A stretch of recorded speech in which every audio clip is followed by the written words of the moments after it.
नमस्कार दोस्तों, मैं दीपक शर्मा। दीपक साइंस क्लासेस में एक बार फिर से आपका स्वागत है। दोस्तों, इससे पहले वाले वीडियो लेक्चर में अपन रदरफोर्ड के अल्फा कण प्रकीर्णन प्रयोग के बारे में बात कर रहे थे, लेकिन लास्ट टाइम में कुछ टेक्निकल प्रॉब्लम हो जाने के कारण वीडियो स्टॉप हो गया था। तो कोई नहीं, आज हम वापस से उस टॉपिक पर थोड़ा डिस्कस करेंगे। उसके बाद में आज हमारा नया टॉपिक होगा परमाणु का रदरफोर्ड का मॉडल। मतलब अल्फा कण प्रकीर्णन प्रयोग के आधार पर, उसके निष्कर्ष के आधार पर रदरफोर्ड ने कुछ पॉइंट निकाले। उन पॉइंटों को ही क्या कहा जाता है? रदरफोर्ड का परमाणु मॉडल। क्या कहा जाता है? रदरफोर्ड का परमाणु मॉडल। दोस्तों, अगर चैनल को सब्सक्राइब नहीं किया है तो सब्सक्राइब जरूर कर लें। हाँ, बेल आइकन को दबाना बिल्कुल ना भूलें, ताकि मैं जैसे यहाँ वीडियो अपलोड करूँ आपके पास तुरंत नोटिफिकेशन पहुँच जाए। और ज़्यादा से ज़्यादा अपने दोस्तों के पास में क्या करिए? शेयर करिए। तो दोस्तों, अपन लास्ट टाइम में बात कर रहे थे कि अधिकांश अल्फा कण थे वो सोने की पन्नी के क्या गुजर गए? आर पार गुजर गए। क्या गुजर गए? आर पार गुजर गए अधिकांश अल्फा कण। ठीक है ना? कुछ अल्फा कण, मैं बात करूं, लगभग 90% अल्फा कण तो सोने की पन्नी की क्या गुजर गए? आर पार गुजर गए। अगर सोने की पन्नी के आर पार गुजर गए या सोने के परमाणु के, मैं इसको जूम करके दिखाऊं तो ये पूरा अपने पास सोने का परमाणु है। इसके बीच में क्या है? नाभिक है। उस टाइम में नाभिक की खोज नहीं हुई थी, लेकिन मैं आपको बता दूं परमाणु के बीच में क्या होता है? नाभिक होता है। तो देखो, जो अल्फा कण नाभिक से दूर जा रहे हैं वो तो सोने की पन्नी को क्या कर गए? इस परमाणु के, सोने के परमाणु को क्या कर गए? आर पार कर गए। ठीक है ना? लेकिन जैसे जैसे अल्फा कण ये नाभिक के पास से गुजर रहे हैं, तो आपको पता है कि अल्फा कणों पर, अल्फा जो कण है उन पर जो चार्ज है, वो आवेश है, वो कैसा है? पॉजिटिव है। कैसा आवेश है? Positive charge. तो जैसे ये पास जाएंगे तो देखो ये पॉजिटिव चार्ज है, यहाँ पर अल्फा कणों पर पॉजिटिव, यहाँ पर पॉजिटिव। तो पॉजिटिव पॉजिटिव एक दूसरे को क्या करेंगे? प्रतिकर्षित करेंगे, जिसके कारण वो विक्षेपण हो रहा था। ठीक है ना? तो कुछ अल्फा कण बहुत कुछ कोण पर क्या हो रहे थे? विक्षेपित हो रहे थे। इससे रदरफोर्ड ने निष्कर्ष निकाला कि जो परमाणु का जो धनावेश है ना, वो पूरे भाग में एक समान रूप से वितरित न होकर के कुछ छोटे से भाग में क्या है? केंद्रित है। ठीक है ना? तीसरा पॉइंट आया था अपना प्रयोग का कि लगभग 20,000 अल्फा कण में से एक अल्फा कण सीधा टकराता है और 180 डिग्री के कोण पर क्या हो जाता है? वापिस लौट जाता है। इससे रदरफोर्ड ने निष्कर्ष निकाला कि परमाणु के संपूर्ण धनावेश के साथ साथ उसका संपूर्ण द्रव्यमान भी एक छोटे से भाग में केंद्रित है, जिसका आयतन इस परमाणु की तुलना में बहुत कम है। और उस छोटे से भाग को क्या कहा गया? नाभिक कहा गया। इस प्रकार से रदरफोर्ड ने इस अल्फा कण प्रकीर्णन प्रयोग के आधार पर ही किसकी खोज की थी? नाभिक की खोज की थी। तो ये प्रयोग था। इसके बेसिस पर रदरफोर्ड ने कुछ पॉइंट दिए, कुछ बिंदु दिए। उन बिंदु को ही क्या कहा जाता है? रदरफोर्ड का परमाणु मॉडल। तो देखो, आज अपन उस बिंदुओं की बात करते हैं, एक एक बिंदु की चर्चा करते हैं डिटेल से। ठीक है? एक बात मैं और आपको बता दूं कि जो ये प्रकीर्णित अल्फा कण है, एक बहुत अच्छा क्वेश्चन पूछ लिया जाता है काफी बार, ये जो प्रकीर्णित अल्फा कण है, अगर मैं ये बात करूं प्रकीर्णित अल्फा कण, अगर प्रकीर्णित अल्फा कणों की संख्या अगर n थीटा है और ये थीटा क्या है? प्रकीर्णन कोण है। थीटा क्या है? प्रकीर्णन कोण। और n थीटा क्या है? प्रकीर्णित अल्फा कणों की संख्या। तो काफी बार एग्जाम में क्वेश्चन पूछ लिया जाता है इन दोनों में क्या रिलेशन है। तो दोस्तों, इन दोनों में क्या रिलेशन है? इनमें रिलेशन है जो n थीटा है वो व्युत्क्रमानुपाती है 1/sin⁴ θ/2। या फिर मैं इसको ये भी लिख सकता हूं या करके कि n थीटा, आपको पता है, आपको मैं बता दूं, 1 जो साइन थीटा होता है वो किसके बराबर होता है? कोसेक थीटा के बराबर। तो मैं इसको ये भी लिख सकता हूं, n थीटा की जो वैल्यू है, प्रकीर्णित अल्फा कणों की जो संख्या है, वो कोसेक की पावर 4 थीटा की क्या होती है? समानुपाती होती है। तो ये बस थोड़ा सा ध्यान रखना। अगर मैं इनकी ग्राफ प्लॉट करूं, अगर मैं इनकी ग्राफ खींचूं, तो ग्राफ खींचने पर अपने को जो ग्राफ प्राप्त होती है वो कैसी प्राप्त होगी? अगर मैं इस y अक्ष पर अगर मैं थीटा लूं और मैं x अक्ष पर अगर मैं n थीटा लूं, प्रकीर्णित कणों की संख्या लूं, तो जैसे जैसे मैं थीटा का मान बढ़ाता हूं वैसे मैं थीटा का मान बढ़ाता हूं वैसे प्रकीर्णित कणों की संख्या क्या होती है, कम होती है। क्या होती है मतलब मैं ये कह सकता हूं अगर मैं थीटा की वैल्यू बढ़ाऊंगा तो प्रकीर्णित अल्फा कणों की संख्या क्या हो जाएगी, कम हो जाएगी।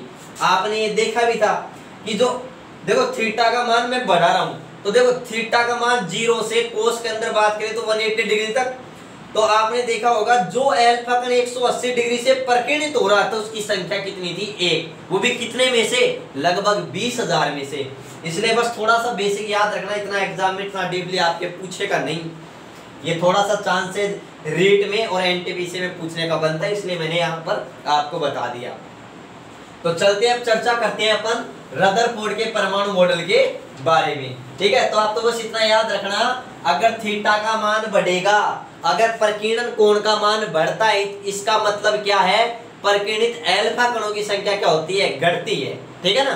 अब सुनो, रदरफोर्ड ने पॉइंट क्या दिया भाई, अधिकांश अल्फा कण सोने की पन्नी के क्या गुजर गए, आर पार गुजर गए। इसलिए रदरफोर्ड ने क्या कहा कि परमाणु का अधिकांश भाग क्या है, खोखला है, खाली है। जबकि जे थॉमसन ये कह रहा था कि परमाणु तो एक धनावेशित 10 की पावर -10 मीटर का एक धनावेशित क्या है, गोला है, जिसमें धनावेश पूरे में एक समान रूप से क्या है, वितरित है। तो बोले गलत, बिल्कुल गलत हो गया। जे थॉमसन बिल्कुल गलत बातें बताई थी जे थॉमसन ने, मैंने इस वीडियो में आपको क्लियर भी किया था। एक ऐसा जे थॉमसन ऐसा बता रहे हैं लेकिन ऐसा होता नहीं है। ठीक है ना, ये अब क्लियर हो गया आपके। दूसरी बात क्या है कि परमाणु का संपूर्ण धनावेश और द्रव्यमान उसके केंद्र में एक बहुत छोटे से भाग में, जिसका आकार कितना होता है, 10 की पावर -15 मीटर में क्या होता है, केंद्रित होता है। और जिसे क्या नाम दिया गया, नाभिक दिया गया। क्या नाम दिया गया, नाभिक। ये रदरफोर्ड ही वैज्ञानिक था जिसने नाभिक की साइज कैलकुलेशन की थी और बताया था, उन्होंने बताया था, जैसे मैंने आपको पहले भी बता दिया कि जो परमाणु का आकार होता है, परमाणु का आकार कितना होता है, 10 की पावर -10 मीटर। अगर मैं बात करूं नाभिक का आकार की, अगर मैं बात करूं नाभिक का आकार या नाभिक की साइज या नाभिक की त्रिज्या कितनी बताई, 10 की पावर -15 मीटर। एग्जाम में काफी बार क्वेश्चन ये भी पूछ लेता है परमाणु के आकार और नाभिक के आकार का अनुपात कितना होता है। तो कोई दिक्कत नहीं, परमाणु का आकार अपना कितना है, 10 की पावर -10 मीटर, नाभिक का आकार कितना है, 10 की पावर -15 मीटर। अगर मैं 10 की पावर -15 मीटर है, माइनस की है, अगर माइनस को ऊपर ले जाएंगे तो किसकी हो जाएगी अपने पास में, प्लस की। किसकी हो जाएगी, प्लस की। तो ये तो 10 की पावर प्लस की 15 मीटर है, ये 10 की पावर माइनस के 10 मीटर है, तो अपने पास कितना बच गया, 10 की पावर 5 मीटर। मतलब मैं कह सकता हूं, आपको पता है परमाणु बड़ा है कि नाभिक, परमाणु बड़ा है, क्योंकि परमाणु के अंदर ही तो नाभिक है। अब परमाणु नाभिक से कितना बड़ा है, 10 की पावर 5 गुना। कितना बड़ा है, 10 की पावर 5 गुना बड़ा है। आप ये बात याद रखना है यहाँ से। ठीक है ना, क्लियर। अब देखो तो क्या बताया, तो रदरफोर्ड ने ये बताया कि परमाणु का जो संपूर्ण धनावेश और द्रव्यमान है वो एक छोटे से भाग में क्या है, केंद्रित है। और उस छोटे से भाग को क्या कहा गया, नाभिक कहा गया। इस प्रकार से रदरफोर्ड ने नाभिक की खोज की थी। और रदरफोर्ड नाभिक की खोज करने के बाद में बहुत ही ज्यादा क्या हो गए थे, फेमस हो गए थे। और मैंने आपको पहले वाले वीडियो लेक्चर में बताया भी था, जब मैं न्यूट्रॉन के बारे में चर्चा कर रहा था। ठीक है ना, उस टाइम में मैं आपको बता भी रहा था कि नाभिक का एक गुण होता है रेडियो एक्टिविटी, और रेडियो एक्टिविटी पर रदरफोर्ड ने बहुत सारे एक्सपेरिमेंट किए थे। इसलिए न्यूक्लियर फिजिक्स, नाभिकीय भौतिकी का जनक भी किसे कहा जाता है, रदरफोर्ड को कहा जाता है। और नाभिक की खोज भी किसने की थी, रदरफोर्ड ने ही की थी। ठीक है ना, ये बात अच्छी तरीके से याद रखना। ठीक है, उसके बाद में लेकिन रदरफोर्ड तो ये बात जानने के लिए इच्छुक थे कि परमाणु के अंदर इलेक्ट्रॉन रहते कहाँ हैं। तो रदरफोर्ड ने क्या बताया, रदरफोर्ड ने बताया कि जो इलेक्ट्रॉन है वो नाभिक के, ये नाभिक है अपना, ये नाभिक है, ये उसके बाद में अपने पास क्या है, परमाणु है। अब मैं आपको भाई एक बात बताऊं, तो रदरफोर्ड ने क्या बताया, इलेक्ट्रॉन नाभिक के चारों ओर कौन सी कक्षाओं में चक्कर लगाते हैं, वर्ताकार कक्षाओं में चक्कर लगाते हैं। कौन सी कक्षा में चक्कर लगाते हैं? वर्ताकार कक्षाओं में चक्कर लगाते हैं, ठीक है ना। और उन्होंने क्या बताया कि जो उसी प्रकार से चक्कर लगाते हैं जिस प्रकार से सूर्य के चारों ओर क्या लगाते हैं? ग्रह चक्कर लगाते हैं। क्या चक्कर लगाते हैं? ग्रह। तो रदरफोर्ड ने ये बात बताई। तो सुनो, जे थॉमसन ने क्या बताई? जे थॉमसन ने तो ये बात बताई कि परमाणु में इलेक्ट्रॉन उसी प्रकार से रहते हैं, उसी प्रकार से धसे होते हैं जिस प्रकार से तरबूज में बीज धसे होते हैं। मतलब ये अगर परमाणु है तो इसमें इलेक्ट्रॉन क्या थे? फैले हुए थे। किसके अनुसार? थॉमसन के अनुसार। जबकि रदरफोर्ड ने क्या कहा? परमाणु में इलेक्ट्रॉन उसी प्रकार से नाभिक के चारों ओर चक्कर लगाते हैं जिस प्रकार से ग्रह सूर्य के चारों ओर चक्कर लगाते हैं। इसलिए रदरफोर्ड के मॉडल को क्या कहा जाता है? ग्रहीय प्रतिरूप भी कहा जाता है, या सौर मॉडल भी कहा जाता है। जो सूर्य का जो परिवार है, सूर्य के ग्रह हैं, उनकी जो व्यवस्था है, उसके आधार पर इसको ग्रहीय प्रतिरूप भी कहा जाता है, या ग्रह प्रतिरूप मॉडल भी कहा जाता है। इसके मॉडल की तुलना किससे की गई है? सूर्य के ग्रह के मॉडलों से की गई है, उनके चक्कर लगाने की व्यवस्था से की गई है, ठीक है ना। ये बात याद रखना। तो रदरफोर्ड ने क्या बताया? रदरफोर्ड ने बताया कि ये नाभिक है, ये नाभिक है, ये नाभिक के चारों ओर क्या है? कक्षा है। इस प्रकार से बहुत सारी कक्षाएं होती हैं, ठीक है। तो उन्होंने क्या बताया रदरफोर्ड ने कि इलेक्ट्रॉन है वो नाभिक के चारों ओर क्या लगाते हैं? चक्कर लगाते हैं। क्या लगाते हैं? चक्कर लगाते हैं। बात मान ली, बिल्कुल सही बात है। रदरफोर्ड ने बिल्कुल गलत नहीं बताया, बिल्कुल सही बताया है कि इलेक्ट्रॉन नाभिक के चारों ओर वर्ताकार कक्षाओं में चक्कर लगाते हैं, ठीक है। दूसरी बात ये भी बताई, किसने? रदरफोर्ड ने, कि इनको चक्कर लगाने के लिए जो आवश्यक अभिकेंद्रीय बल है, आपको मैं बता दूं, अगर कोई इलेक्ट्रॉन, कोई भी कण है, अगर वो वर्ताकार कक्षा पर चक्कर लगा रहा है तो अंदर की ओर एक बल कार्य करता है। उस बल को अपन क्या कहते हैं? अभिकेंद्रीय बल। क्या कहते हैं? अभिकेंद्रीय बल। तो रदरफोर्ड ने ये कहा कि इन इलेक्ट्रॉनों को वर्ताकार कक्षाओं में चक्कर लगाने के लिए जो आवश्यक अभिकेंद्रीय बल है, वह अभिकेंद्रीय बल कहां से प्रदान होता है? वह प्रदान होता है इस नाभिक कैसा है? धनावेशित। इलेक्ट्रॉन कैसा है? ऋणावेशित। तो इन दोनों के मध्य कैसा बल लगेगा? आकर्षण बल, मतलब स्थिर वैद्युत आकर्षण बल।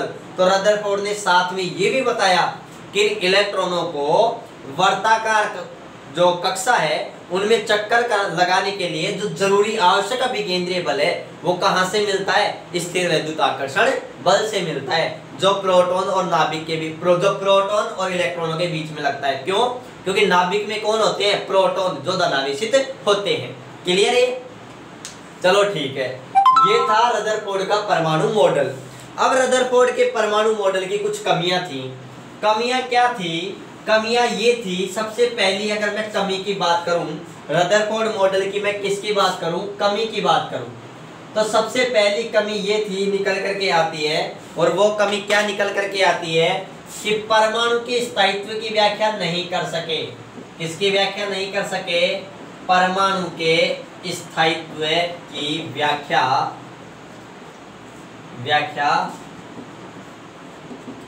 नहीं कर सके। कैसे नहीं कर सके? एक बात बताओ, इनको क्या कहा गया? इन्होंने क्या कहा? इलेक्ट्रॉन नाभिक के चारों ओर वर्ताकार कक्षा में क्या लगाते हैं? चक्कर लगाते हैं। बात बिल्कुल सही है। तो मेरे पे एक बात बताओ, ये तो अपने पास क्या है? नाभिक, और ये इलेक्ट्रॉन है। अगर ये इलेक्ट्रॉन, आपको पता है, कोई भी अगर कण वर्ताकार कक्षा में चक्कर लगाता है तो वह त्वरण उत्पन्न करता है। और कोई भी अगर आवेशित त्वरित कण है, अगर वो वर्ताकार कक्षा में अगर वो चक्कर लगाता है तो उसकी ऊर्जा में लगातार क्या होती है? कमी होती है। लगातार क्या होती है? कमी होती है। और एक टाइम ऐसा आएगा कि उसकी ऊर्जा में बहुत ज्यादा कमी हो जाएगी। वो कहाँ? सर्पिलाकार गति करता हुआ किसमें आकर गिर जाएगा? नाभिक में गिर जाएगा। मतलब इलेक्ट्रॉन नाभिक में आकर गिर जाएगा तो नाभिक का तो मतलब पूरे परमाणु का तो स्थायित्व ही समाप्त हो जाएगा। इसका मतलब बहुत बड़ी अन्याय हो जाएगी। परमाणु क्या हो जाएगा? अस्थायी हो जाएगा। जबकि अपन को पता है परमाणु तो एक स्टेबल क्या है? पार्टिकल है। परमाणु तो एक स्थायी कण है, ठीक है ना। तो इस बात को नहीं समझा सका। अरे वही बात है, एक बात बताओ, अगर आप किसी ग्राउंड के चक्कर लगा रहे हो तो आप एक चक्कर लगा लोगे, 2 लगा लोगे, 5 लगा लोगे, 10 लगा लोगे, 15 लगा लोगे, लेकिन जब आप लगातार चक्कर लगाओगे तो आपकी एनर्जी कम होती जाएगी कि नहीं होती जाएगी। तो वही बात इस इलेक्ट्रॉन के कारण है। तो आपकी जब एनर्जी कम हो जाएगी तो आप गोडे पकड़ करके एक जगह बैठ जाओगे। तो वही बात यहाँ पर है। इलेक्ट्रॉन लगातार वर्ताकार कक्षा में अगर गति करेगा तो इसकी ऊर्जा में लगातार कमी होनी चाहिए, कमी होगी तो ये नाभिक में गिर जाएगा, ठीक है। लेकिन रियल में ऐसा होता नहीं है। रदरफोर्ड इसकी व्याख्या नहीं कर सका। इसकी व्याख्या इसके बाद में आने वाला वैज्ञानिक नील्स बोर करेगा, ठीक है ना। तो एक तो ये कमी थी कि परमाणु की स्थायित्व की व्याख्या नहीं कर सका, ठीक है। दूसरी कमी क्या थी कि रेखीय स्पेक्ट्रम की व्याख्या नहीं कर सका। किसकी व्याख्या नहीं कर सका? रेखीय स्पेक्ट्रम की व्याख्या नहीं कर सके। हाइड्रोजन का एक स्पेक्ट्रम था, उस स्पेक्ट्रम में कुछ तीव्र रेखाएं आ रही थी। वो रेखाएं कैसी आ रही हैं, ठीक है, उनकी व्याख्या नहीं कर सका। उन रेखाओं की तीव्रता की व्याख्या नहीं कर सका। कौन नहीं कर सका? रदरफोर्ड, ठीक है ना। तो उन रेखा मतलब रेखीय स्पेक्ट्रम की व्याख्या नहीं कर सका कि ये रेखा क्यों आ रही है, ये रेखा पास पास क्यों आ रही है, इन रेखाओं की क्या तीव्रता, इन सब की व्याख्या नहीं कर सका, ठीक है ना। और एक अगर मैं आपके लेवल पर एक बात और बताऊं, रदरफोर्ड ने ये तो बता दिया कि इलेक्ट्रॉन नाभिक के चारों ओर वर्ताकार कक्षाओं में चक्कर लगाते हैं, लेकिन नाभिक आपको मैं बता दूं कि अगर मैं ये अपने पास में ये नाभिक है तो इसके चारों ओर वर्ताकार कक्षाएं होती हैं। क्या होती हैं? वर्ताकार कक्षाएं। जैसे ये वर्ताकार कक्षा है, ये वर्ताकार कक्षा है और वर्ताकार कक्षा है। मान लिया ये K है, ये L है, ये M है। तो मैं आपको बता दूं K कोष में मैक्सिमम 2 इलेक्ट्रॉन आते हैं, L में कितने आते हैं? 8 इलेक्ट्रॉन आते हैं, M में कितने आते हैं? 18 इलेक्ट्रॉन आते हैं। तो रदरफोर्ड इस बात को नहीं बता सके कि कौन सी कक्षा में कितने इलेक्ट्रॉन होंगे, उन इलेक्ट्रॉन की व्यवस्था क्या होगी, उन इलेक्ट्रॉन की संख्या क्या होगी। इस बात को रदरफोर्ड नहीं समझा सके। ये भी रदरफोर्ड की एक कमी थी। रदरफोर्ड ने यही बताया था इलेक्ट्रॉन नाभिक के चारों ओर वर्ताकार कक्षा में चक्कर लगाते हैं, लेकिन ये नहीं बताया कि कितनी कक्षा में कितने इलेक्ट्रॉन होंगे, ठीक है ना। ये बात नहीं बता सके। उनका वेग क्या होगा, उनकी त्रिज्या क्या होगी कक्षा की, इन बातों को नहीं बता सके, ठीक है। तो दोस्तों इसके साथ मैंने रदरफोर्ड का परमाणु मॉडल आपके सामने क्लियर कर दिया है डिटेल से। फिर भी अगर आपके कोई डाउट हो, आपके कोई क्वेश्चन हो, तो कमेंट बॉक्स में जाइए और वहां कमेंट करिए, आपका आंसर जरूर मिलेगा, ठीक है ना। अगर वीडियो पसंद आया तो ज्यादा से ज्यादा दोस्तों के पास में शेयर कीजिए, लाइक करिए, कमेंट करिए और ज्यादा से ज्यादा इसको शेयर कीजिए। धन्यवाद।